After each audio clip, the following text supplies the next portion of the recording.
Assalamu alaikum. This is Dr. Aminah McCloud, and today we're going to just travel down some avenues that we don't often travel, and it's really our fault. Lots of the younger generation of scholars and activists and artists are doing some new and exciting things. So I thought I would spend today catching up with them and talking some about the Black Psychologist Intensive Program. First, I have Sophia Cheatham. Sophia is a Baltimore based social, I got to ask her what this is, social practice artist. She's a researcher, digital storyteller. I love that. Arts educator and an Afro futurist. Second, whoops, I have Dr. Rasul Miller, who is who took himself from the East Coast at Yale to the sunny skies of California at UC Irvine. He's an assistant professor of history at the University of California, Irvine. He researches Black Muslim communities, uh, especially in the Atlantic world, Black radicalism and its impact on social and cultural movements in the 20th century. Since I have both of them on, I'm give my salams again to both of you. It is such an honor and a pleasure, and now you all can tell me all the stuff I don't know. So let's start with Sophia. Tell me a little bit about your past, present, and future projects. We may have to come back to this a couple of times as we move along here. But first, tell me about what started you, because everywhere I looked on your resume was digital this, digital that, digital the other. And then I looked and said, oh my gosh, she's got a Master in Fine Arts in digital stuff. Yeah. Assalamu alaikum, Dr. Amina. Thank you for having me today. I actually didn't always want to be an artist. When I was in high school, I wanted to be an architect. And it really just came down to money. So it was between being an architect and going to school for filmmaking, and I was really interested in both. And I chose filmmaking, and that started Mm, me on this trajectory of digital arts making. And while I did that, I did things like graphic design and interactive arts. And so when I finished undergrad, I realized that I actually wanted to be in the museum, and that's why I got a Master's of Fine Arts. But I really enjoy digital storytelling. So one of my past projects is a podcast called Obsidian, and it is say it again. What's the name? Obsidian, Obsidian podcast, and it tells Obsidian. Obsidian,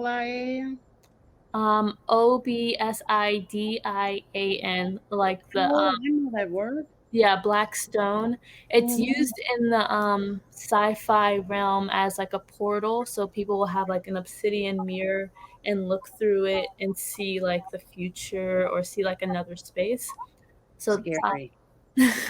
yeah, so it has that rep in the sci-fi world, but it's also like a stone, and it's made from lava. But the podcast is based in Afrofuturism, so we write short stories and cast people to play roles. So like radio shows of like the 60s ish uh, time period, and that is a project that really encompasses a lot of my interests in digital storytelling. So working with community and working with just tech. And some of my future projects include a artist residency that I'll be starting next month, inshallah, and that will be you also community based, which is the phrase social practice artist that you mentioned earlier. So that just means What working is in a social practice artist? it means your art practice is based in community, so it's a social practice, and it may not have a physical result like something on the wall, but it has maybe like a facilitation or something that's interactive. So I it see. I see. encompasses, Mm. yeah, it encompasses like just engagement, and that is what I'm very interested in. That's Um, awesome. yeah, so I that's what think a my lot of us need that with the pandemic. I Yeah. Mhm. can't draw a lick, but I definitely need something else to do. So one of my projects was I facilitated a group of my Black peers, and most of them were Muslim since I have a lot of Muslim friends, but it was intended for us to gather and think about how we can implement Afrofuturism into our daily lives. And by that, I mean ways of bettering ourselves and our planet and just our country, things like that, and how we can really bring that into actionable steps in our Mm, lives. So um, we talked about different texts like W.E. Du Bois' "The Souls of Black Folk," and like Beyonce's work, like "Black is King," just different pop culture and also research-based scholars and just blackness. well, just a tidbit here. W.B. Du Bois' Souls of White Folks is far more interesting. Mm, Mm. Okay, I haven't read that one. Yeah, it's in a collection called Dark Water. Mm. mm, I'll remember that and I'll read that too. Yeah, it's not that long. Okay. But when you compare the two, that's an interesting endeavor. I didn't even know that he had souls of white folk. Oh yeah. That's because the catchy term is the souls of black folk. So Mm. everybody kind of got steered that way. mm. Mm-hmm. But he had a lot to say, whether you agree or disagree with him. Dr. Rasul, what you up Yes. to Assalamualaikum, Dr. besides Aldeen. How you having doing? children? Beside having mashallah.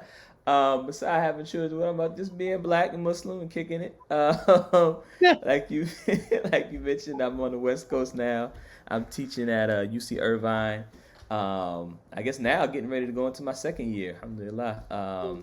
Teaching in U.S. In the history department, teaching transnational U.S. history. So it's cool because my training is in history and Africana studies and a lot of African American history, West African history, Atlantic world history. So this is a way for me to teach American history informed by a lot of that other stuff that I researched, if that makes sense. So it's cool. I was kind of surprised. Y'all gonna let me teach 20th century U.S. history with my angry black Muslim self. But anyway, um, but I guess in terms of, and first of all, let me say, Sister Sophia, I think the work you're doing is really exciting. So Thank I'm you. anxious to I'm gonna It check is. out the podcast. I just learned about your work when we were on the panel together for the kickoff for the Black Muslim Psychology Conference. Yeah. But now I'm geeked. So I was yeah, so excited to be invited because each time I participate in something like that, meet another Black Muslim scholar and something that I didn't even know who they were before. So, yeah. But um, you on the cutting edge tip with the Black Muslim Absolutely. futurism. Absolutely. That's ill. I'm kind of on the blurred tip too, but we'll talk about that another mhm. time. But in terms of I guess past, present, future projects. So if you're interested in, if people are interested in reading some of my writings, the main place I always direct people is a really great site that my good friend Dr. Suad Abdul Khabir started called Sapelo Square. Um, it was a crew of us, so she always talks about the squad, all of us that started together. But I always kind of give her the official nod because she was the engine, she was the facilitator, the one who brought us all together. But I've done a lot of writing on that site. I really enjoy. Oh, someone said put it in the chat, so I'll put it in the chat in a second. But um, I enjoy writing in that format because it forces us to write in a digestible way, in a kind Right. of short, yeah, kind of short format. Like even now, I'm putting together my syllabus for this class I'm teaching in the fall, and it's so much stuff that like this is great, but this is too long. My students they gonna want to read all this. So Exactly. these Sapelo Square pieces are But see, that's when you get Sophia on board, and yeah, then she makes digital stuff real out of talk. the long stuff. Right, right, Capital right. Square has actually been doing an amazing job of translating their work into the social media sphere, like with the Yeah. little audio bites. I love Mhm. those. Hmm. Yeah. Um, and in terms of current projects, future projects, right now I'm working on a book based on my dissertation research, tentatively titled Black Muslim Cosmopolitanism. It's really looking at sort of the black internationalist origins of Islam in New York City. It's a focus on black Orthodox Muslim communities because a lot of the literature that's out there. And Dr. Adine is actually one of the first folks that I encountered who wrote a book that talked quite a bit about Black Orthodox or Black Sunni Muslims. So trying to build But on I that. have a serious problem with Orthodox. What is Mm, Orthodox? yes, and a lot of people have been steering me away from using that term, but here's why I think I want to use that term. So when you look at the early history of Black Muslim communities that weren't down or weren't a part of the Nation of Islam or the Moorish Science Temple in the 30s and the 40s and the 50s, from Hmm. what I've seen, they rarely call themselves Sunni because they're not really defining themselves against being Shia or anything else. It's really just, are you one of the folks that, is down with the nation, or are you one of the folks that's praying 5 times a day? And even a group like the Ahmadiyya community is in this kind of amorphous space. So a lot of the folks that I write about that I found out were I guess for all intents and purposes Sunni Muslims have been misidentified as being Ahmadiyya Muslims because the presumption is that the only Muslims on the scene in the 30s, 40s, 50s are Ahmadiyya. That's some people's assumption. Right. But anyway, the other reason why I'm leaning towards, or so far I've been using the term Orthodox, is because in the nation, when Honorable Elijah Muhammad in Message to the Black Man is critiquing these black Orthodox Muslims, he doesn't say, I'm critiquing Sunni Muslims. He says, I'm critiquing you Orthodox Muslims who are following these folks in the East and who are essentially, I think we can say, who are really concerned with this kind of old world orthodoxy. So it's a term that I think resonates more with the folks that I'm writing about. I don't use it to try to say that folks who practice other forms of Islam are heterodox or heretical. I don't really feel the need to do that in my work. We can have a conversation about theology, but that's not what I'm trying to do in writing this historical piece. But so No, I that's just yeah. I just asked, and we're going to take a break. Questions about the use of the term Orthodox because it's a very Christian term Mm-hmm. where that emerges from central authority Mm-hmm. um, that has never been the history of Islam. But Right. we're going to take a break, and I'll come back and do both of you in very, very shortly. This is Dr. Amina Al Dean for Muslim Network TV, and this is Critical Talk.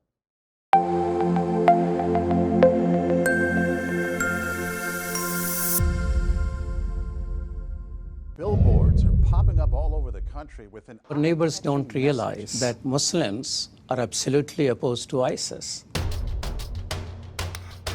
Salam. My name is Abdul Malik Mujahid. I'm an imam in Chicago. 16 shots!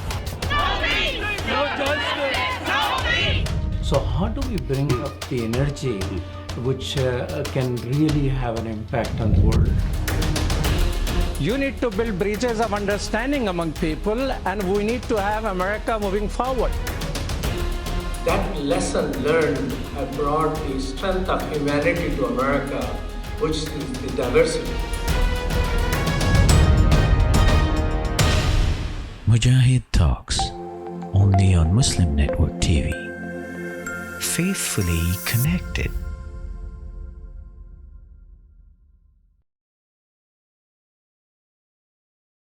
Assalamu alaikum. This is Dr. Amina Al Dean with Muslim Network TV and the program Critical Talk.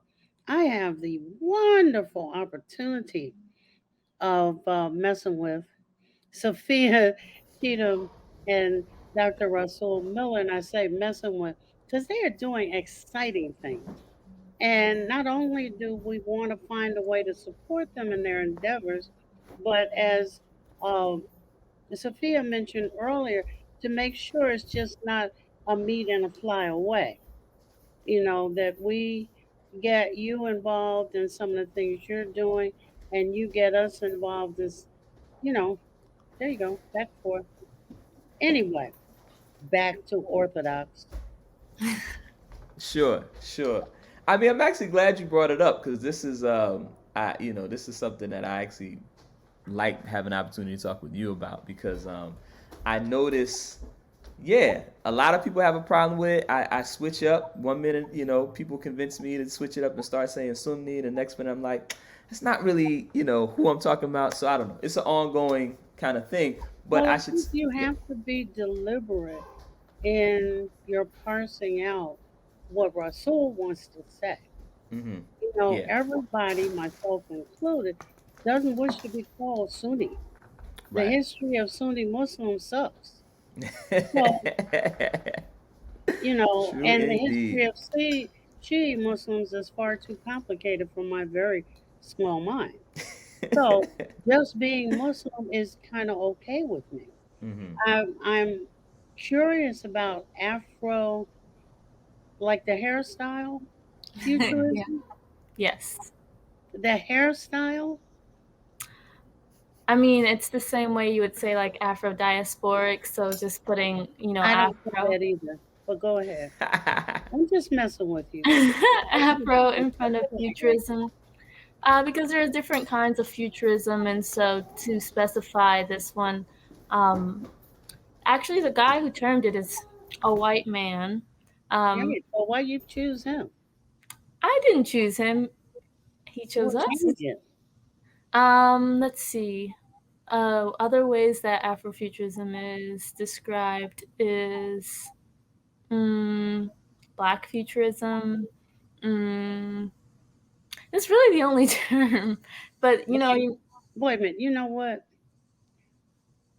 Because a white man coined it means that there are a lot of other terms.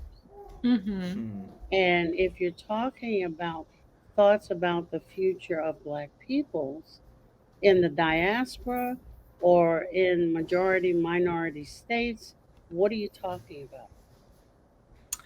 So that has been brought up a lot, using the term Afrofuturism because it was conceived in the West, and a lot of people like for it to be all encompassing, but it does neglect often perspectives in on the continent of Africa, and so some African futurists just prefer to use the term African futurism. And Okay. so there are really famous or popular writers like Ininde Okorafor who have said that she's not an Afrofuturist. She's a African futurist because it's a whole different set of beliefs and Well, history. tell me about it. I'm just curious because it's named after a hairstyle.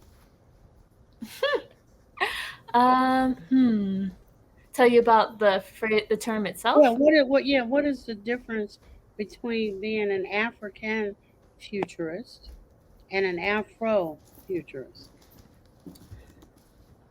I guess the intentionality and the lived experiences of the person using it. And so, I mean, I guess I can't be an African futurist because one, I don't have the, I guess, I don't want to say heritage because obviously I come from Africa somewhere, but I didn't grow up learning the proverbs, the mysticism, all of the experiences that would go into having a African futurism. And so I do say that I'm an Afrofuturist because it's something that I can more easily claim being from America and just having those experiences. Does that make sense? I'm stuck on the word. I'll get over it, Well, maybe. I can't change the word at this point. Well, it's funny. Words get changed all the time. But I think, I do. back long time before you were born, we railed against being Afro Americans named after a hairstyle. And I think Hmm. many will rail after a movement being named after a hairstyle. So it's interesting That because I've been thinking about this lately in terms of just my own like naming does so much. So I similarly in a lot of my writings I talk about Black American Orthodox Muslims, right? And that's another term that Dr. Aldin is messing with me with. You know what I'm saying? But it's funny because I found in my writings a big part of what I think I've been interested in lately is looking at the ways in which quote unquote Black Muslims have been very interested in different forms of radical internationalism, right? So my father, who is a product of that tradition and imprinted a lot of that in me, I grew up being told you're an African, just like Malcolm said. Just because a cat Right, have a kid in an oven don't make them biscuits, right? right, Um, and so but I'm also writing about communities that are in community with Muslims from the African continent. right. So then recently, hanging out with Dr. Suad, virtually hanging out anyway. I was she mentioned in her Umi's archive project, she talks about the history of this term Afro American, and she actually traces it back to, and I'm so embarrassed that I'm blanking on his name, but a Caribbean, an Afro Caribbean, if you will, intellectual who's doing work in Harlem in I want to say the 40s, who sort of coins this term Afro American. So then I had a day where it was just, well, we Afro American now because I found out a black man made the term, and had all this like diaspora consciousness in Mhm. it. And it's so funny because these terms are so fluid, yet they're so contentious. Because there are people Right, to this day who fight you if you call them black, or if you call them African, or if you call them right. Afro. So, and for me, and I take this as an opportunity to mention this. So, a lot of my work deals with oral history, and I'm saying that because I want to let it be known that this is a sort of ongoing project that I'm working on, and I hope other people are working on as well. I know other people are working on, but I encourage people to collect oral histories. Dr. Aldin, I'm trying to come out to Sophia Baltimore is and out there interview going you. hard with them. Yeah.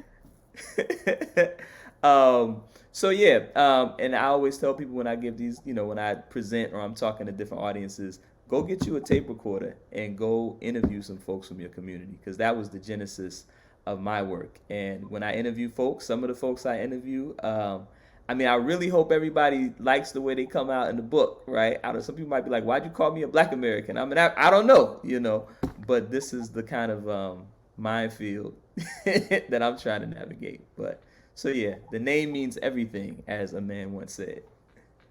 Well, I know that there has to be some synergy between the artists in our community and the academics. And there's not enough synergy, in my opinion. Whether it's uh, graffiti, I think graffiti is pejorative, but it's some of the Mm-hmm. wonderful pictures on walls to helping people who are homeless have something else to do, to using the digital world as Sophia does to tell stories. You know, I mean, all of those things are so radically important, especially when professors are teaching classes. Students need to read, hands down, but yeah. it'll settle better if there's a visual component, you know. And many of the professors, especially those my age, are scared to death of technology. And you mentioned digital, and they want to go, have a stroke or something.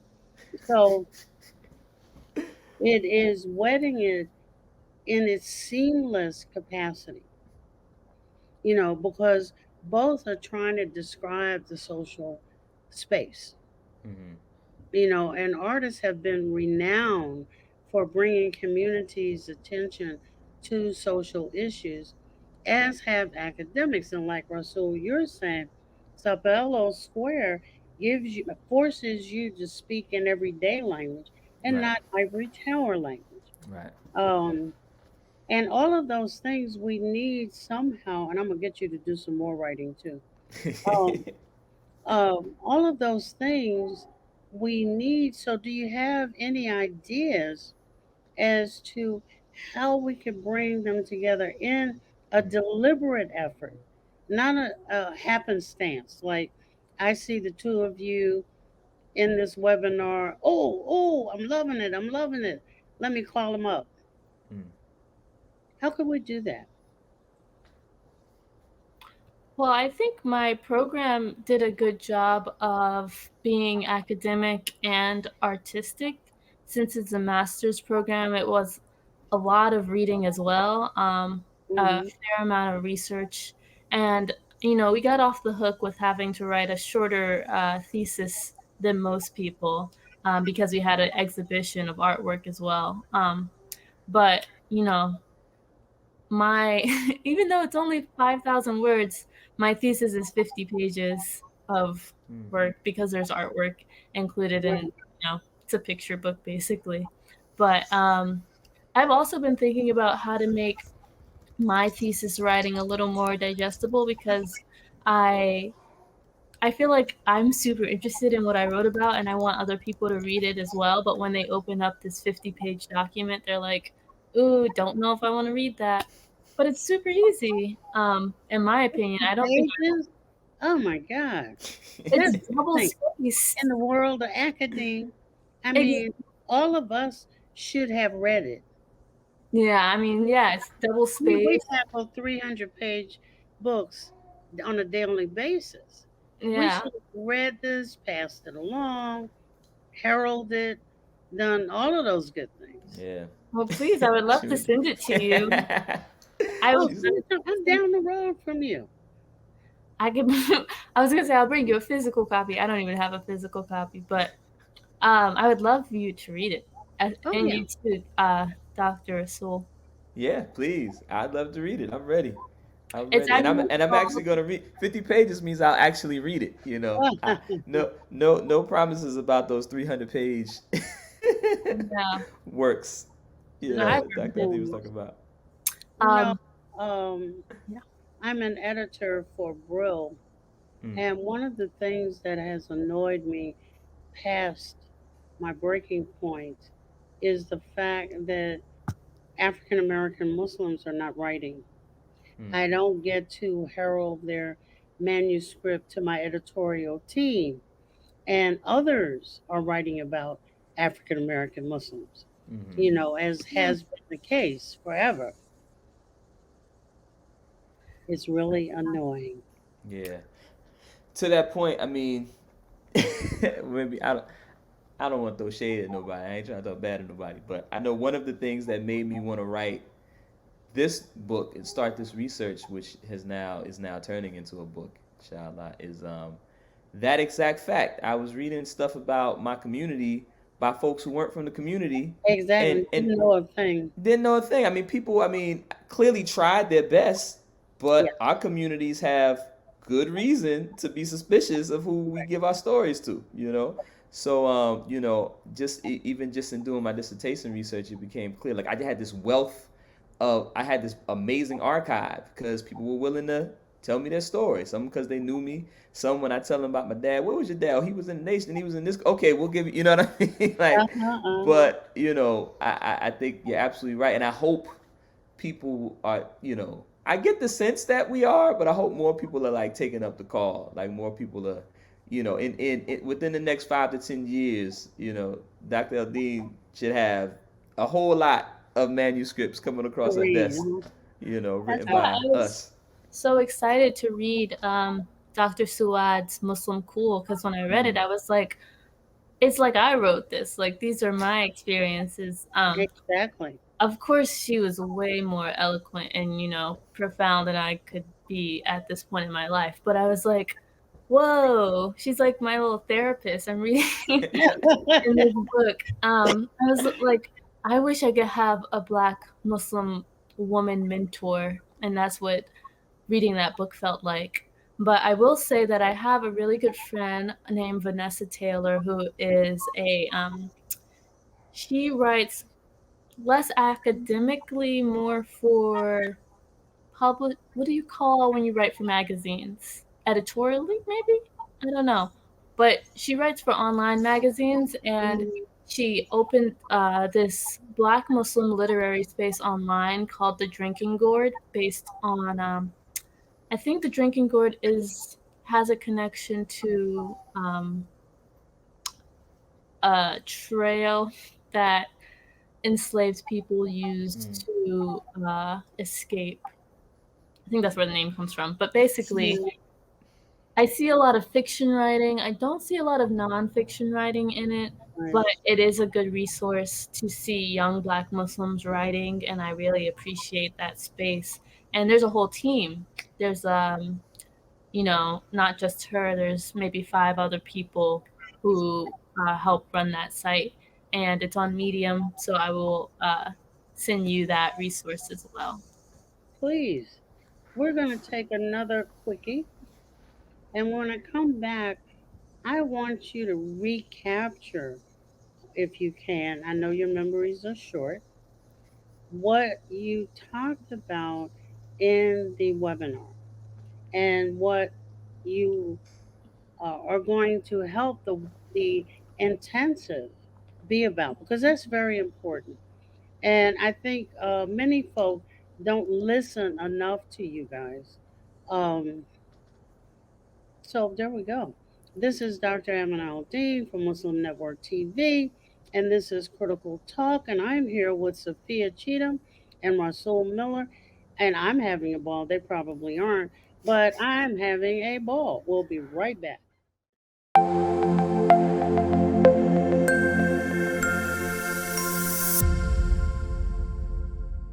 Assalamu alaikum!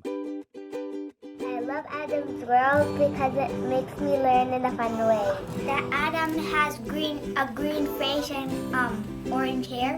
I like this song. I like how Adam sings. I like Adam's World because it makes me happy.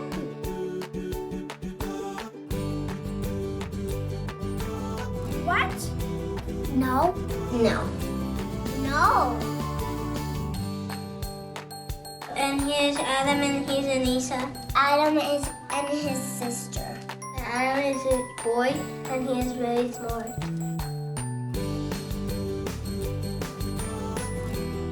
Download the new Adam's World app at adamsworldapp.com and let's help tomorrow's Muslims today.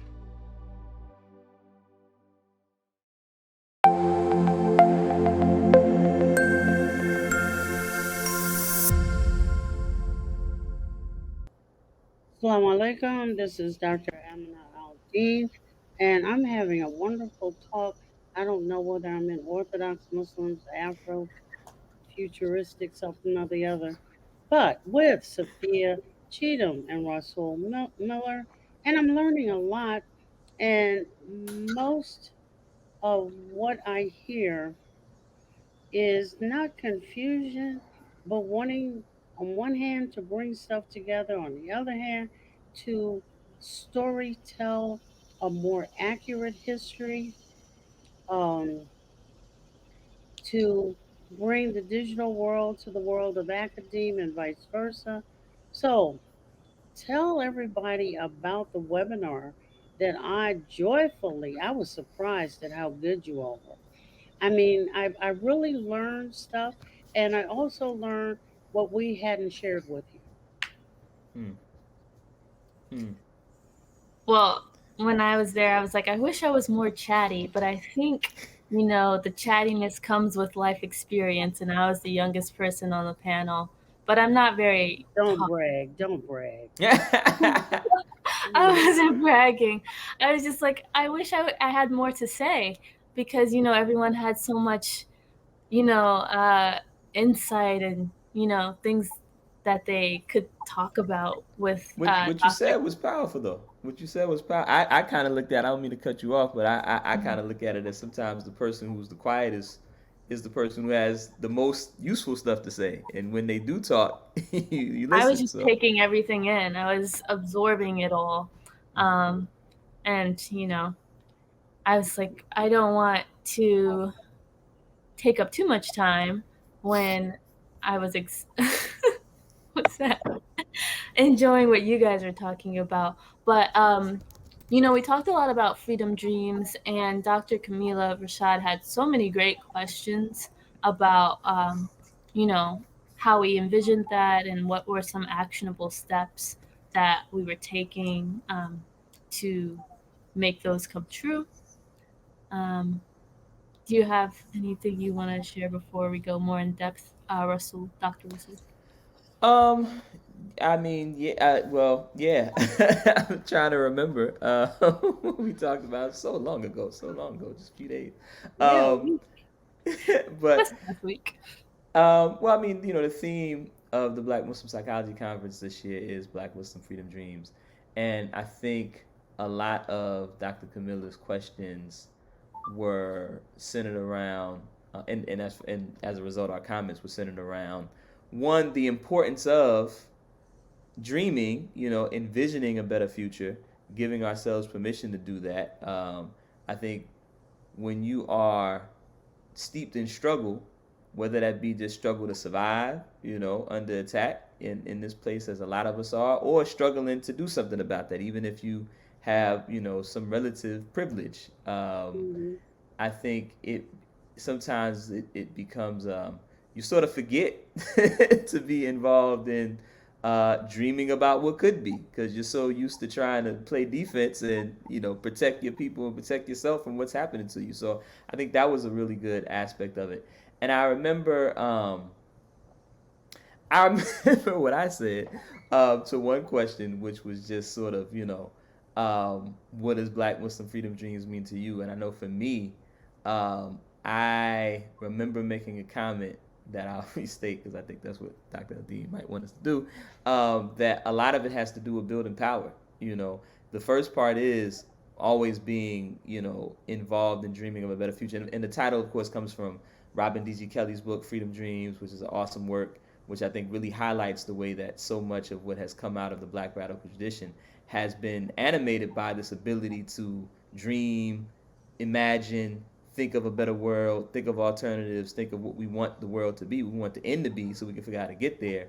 And I'm big on that. And then for me, the other part of it is then building power, figuring out how or amassing the ability to be self-determined enough to create communities that look the way we want them to look.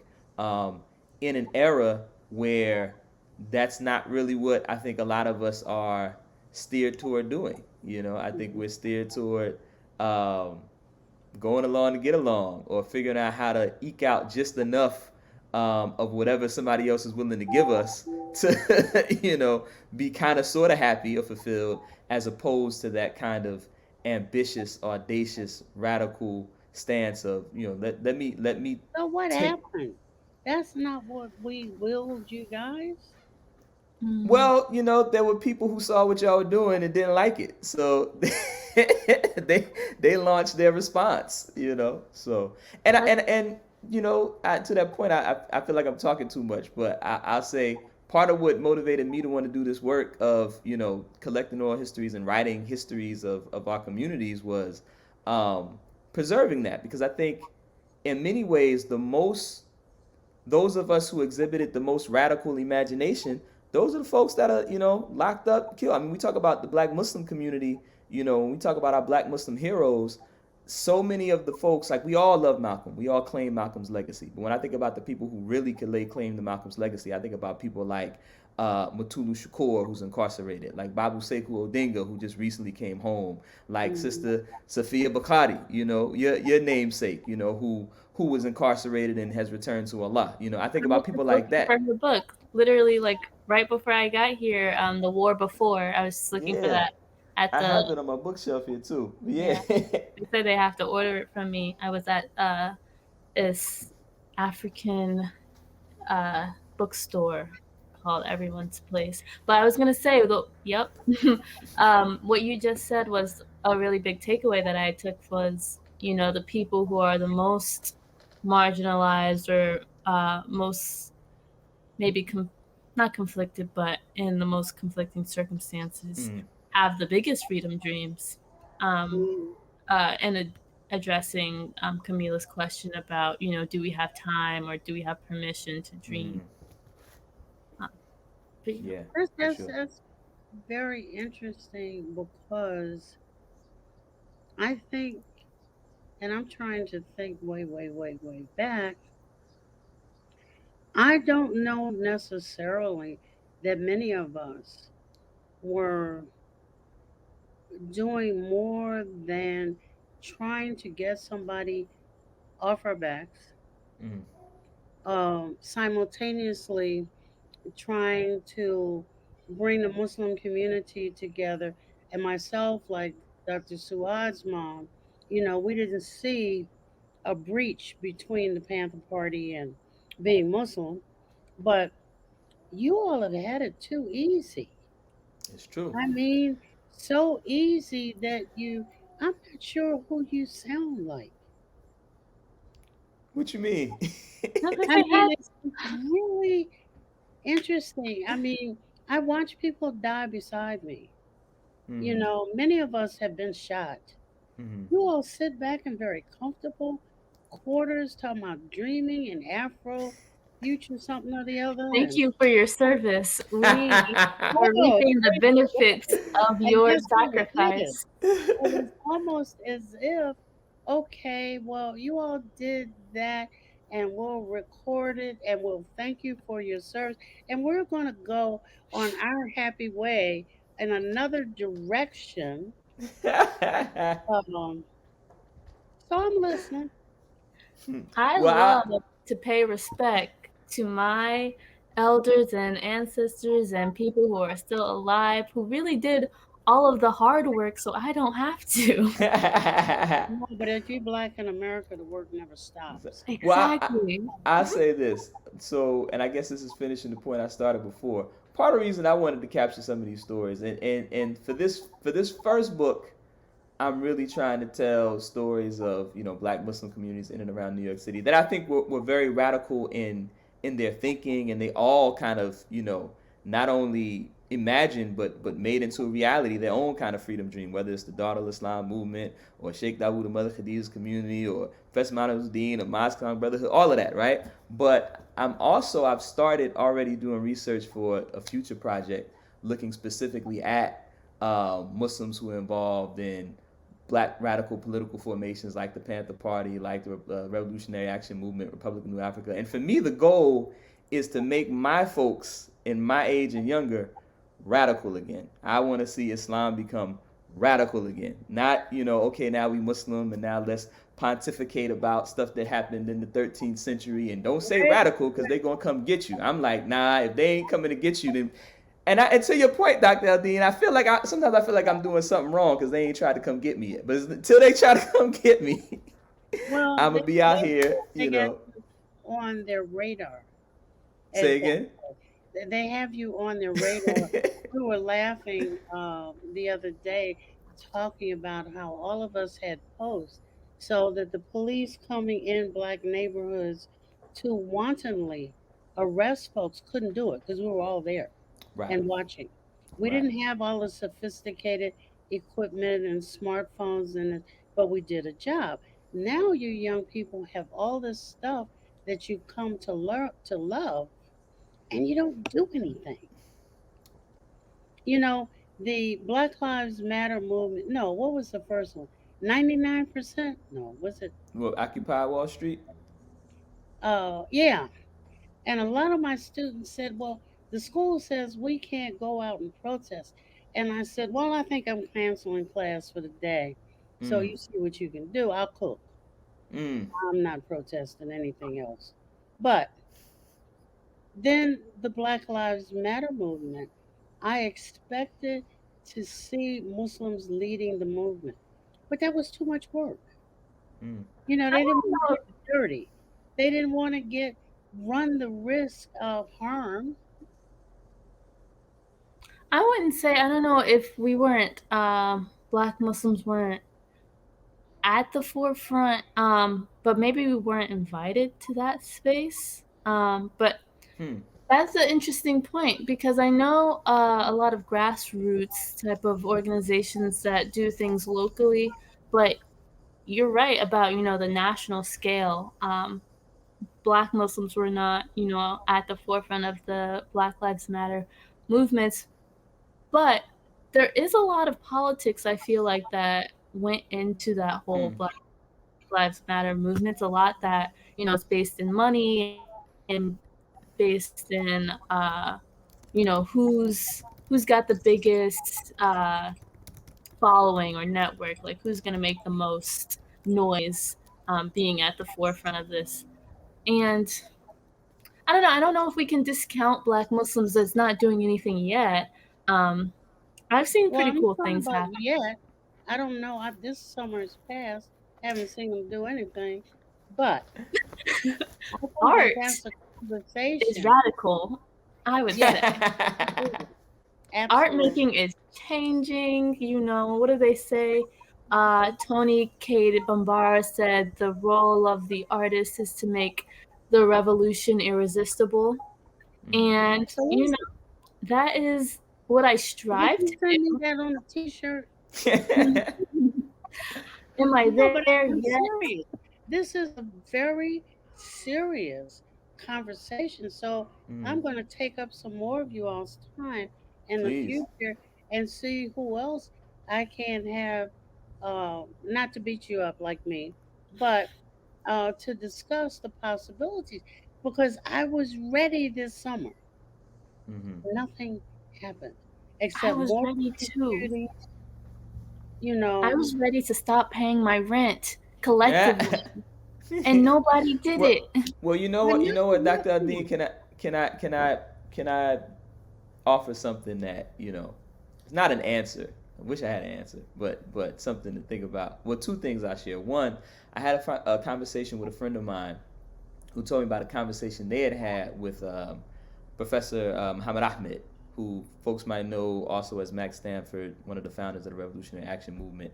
And and he's somebody who did the work, right? And he was sitting down with his elder, speaking, and Professor Muhammad Ahmed said to the young brother, he said, the young brother was asking something like, well, when is it going to happen? And Professor Muhammad Ahmed said, well, look at us. We're sitting here in this nice little coffee shop, eating our nice little sandwiches. He says, it's too comfortable. Yeah. These are not the circumstances that are right for revolution, right? So it But might that's have to it. get worse. And it's getting worse. So It maybe it is. just hasn't But gotten they to that didn't point yet. know. I mean, we had all night meetings. Mm, Many of us had little kids. We drugged those little kids to the meetings with us, mm, and everybody got to do the bouncy on the knee. But now it's uh, people have created these sanctuaries yeah. or something. But we have to end our Critical Talk program now, but I will be back to both of you. Okay, This I'm is, with it. this is I Dr. would love to Aminah. learn from you how I can be more radical in actionable ways. You can be actionable in bringing me that darn dissertation. This is Okay. Dr. Amina Aldeen for Muslim Network TV, and this has been the show Critical Talk. Please stay on.